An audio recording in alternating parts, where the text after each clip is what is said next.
My fellow Americans, I come to you at an important intersection in the life of our nation with an important message, one that is on all of our hearts and minds.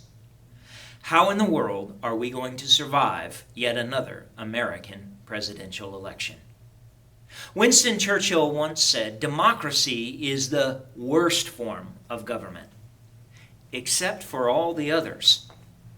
The truth is, we live at a time that the political conversation is louder, more angry, and hurtful than ever. We find ourselves in a great political divide in this country.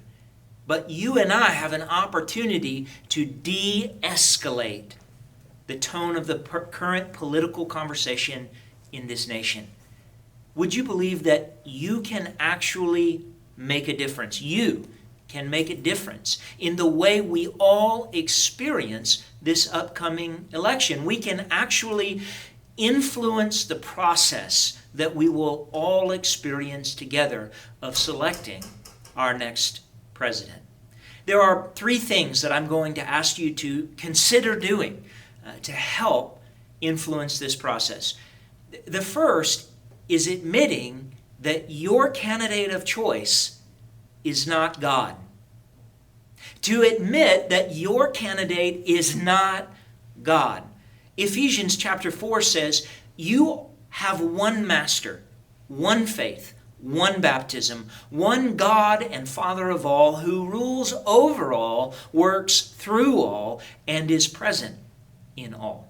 And I can promise you that that God will not have his name appearing on a ballot in any state in this union. And so we don't have to treat our candidates like they are God if we can admit that they're not. What does that mean in a practical sense? It means that we treat them as if they are fallible human beings. It means that we can admit that our candidate has flaws, that he has faults. We can even admit there are certain policy positions that our candidate holds with which we have fundamental disagreement. Simply because we can admit that they are flawed, that we don't agree on everything, doesn't invalidate our decision to vote for them at the ballot box. But it does indicate we recognize they are, in fact, human. If we can admit that we don't have to agree with or believe everything they say, then we can begin to de-escalate the way we have these conversations. Not trying to hold our candidate up to an impossible godlike standard, but being willing to admit that, like us, they are human. The second thing that we can do to help de-escalate the fiery, venomous rhetoric of this election is to remember that God did not invent democracy. God did invent a form of government, but it wasn't one that's ruled by people. God invented a form of government called theocracy, or divine rule. In Exodus chapter 19, God says, "Now, if you obey me fully and keep my covenant, then out of all the nations you will be my treasured possession. Although the whole earth is mine, you will be for me a kingdom of priests and a holy nation."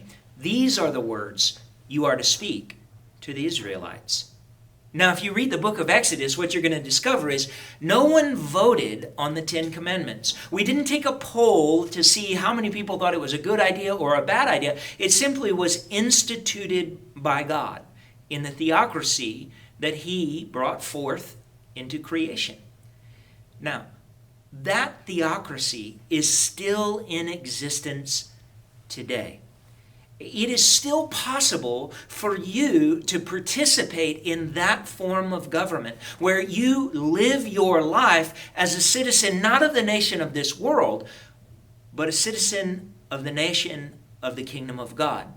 Right there in Exodus, and then repeated again in 1 Peter, we're told that God has chosen to present himself, his initiative, his thoughts on what the world should look like through his people, the people who are called by his name. That began with the Israelites, and it is now in existence in Christendom, which knows no national bounds. I can tell you that I am a citizen of the kingdom of God. It is there that my primary allegiance lies. Now, this last point is really important because while the kingdom of God exists in America, America is not the kingdom of God. It is so much bigger, so much larger. It encompasses so much more than the geographic bounds of this great country ever could. Don't get me wrong. I believe America is the greatest nation that has ever been conceived or ever experienced. But it pales in comparison to the goodness that exists in the kingdom of God. And so, just as I can admit that my candidate for president is not God, so also I can confess that America is not the kingdom of God. You know, Winston Churchill probably had it right, that democracy is the worst form of government except for all the others. When we can hold on humbly to this idea that there is a God and we are not him, and that there is a kingdom worth inheriting and it's not bound by geographic borders, then we can begin perhaps to have a different kind of conversation with each other in this country. That brings me to my third and final point. If you want to survive this American presidential election, if you even want to thrive and influence the process that people experience as we head towards November, consider doing this. Would you consider finding a common denominator with people who are voting for the other party's candidate than yours? Let me suggest to you how you can do that. I believe in most cases, politicians advance policies based on an attempt to solve some sort of problem or in some way to make the American experience better for the most number of people. Now, it may be that the way they are trying to solve that problem is very different than the way that I would.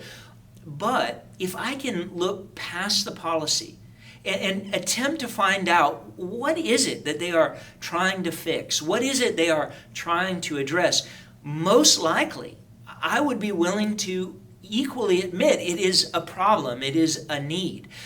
It may be that I look past a particular policy to realize that, I believe that's an issue as well. And then all of a sudden, we have agreement on what the fundamental needs of our society are, even if we have a difference on how we think we should best go about addressing them. Let me tell you what that allows us to do. It allows us to lock arms on addressing the most significant problems and challenges our nation faces today. It gives us a different posture to approach the political conversation if we've already agreed that we all believe that these are things that need to be addressed. These are problems we need to work on. John Wesley, who was the founder of the Methodist Church, of which I am a part, once said in his sermon called The Catholic Spirit, "If your heart is as my heart, give me your hand." And what he meant by that is we may not agree on all the non-essentials, but if in the essentials, if our hearts are inclined in the same direction, we can lock hands as brothers and sisters and move forward together. It's not that John Wesley would have thought that every opinion was equally valid. He most certainly did not. And that's not what he was suggesting. But rather, he went on to describe someone who has this Catholic spirit at work inside of them in this way. Listen and see whether or not this wouldn't be appealing if we all carried around in us. Someone with the Catholic spirit has his heart enlarged toward all mankind, those he knows and those he does not. He embraces with strong and cordial affection neighbors and strangers, friends and enemies. This is Catholic or universal love. And he that has this is of a Catholic spirit. For love alone gives title to his character. Catholic love is a Catholic spirit. Friends, what would our nation be? What would the tone of this conversation and this election be if all of us decided to embrace this Catholic spirit written of so poetically by John Wesley? If each of us was willing to look with eyes and hearts of love on the other, to be able to embrace them as children of God, of intrinsically valuable people simply because they exist, and treat them therefore accordingly.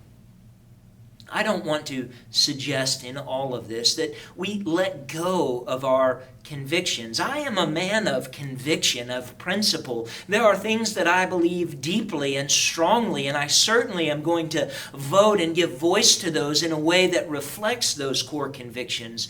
But I am going to hold on to them humbly, to admit that I don't know everything. And neither does anyone else. I believe that you and I can influence in a positive way the process of this next American presidential election if we can admit that our candidate isn't God, that democracy wasn't God's gift to humanity, and if we can seek to find common denominators, a common denominator of love with all, even and especially with those whom we disagree. I'm Ryan Barnett, and I approve this message.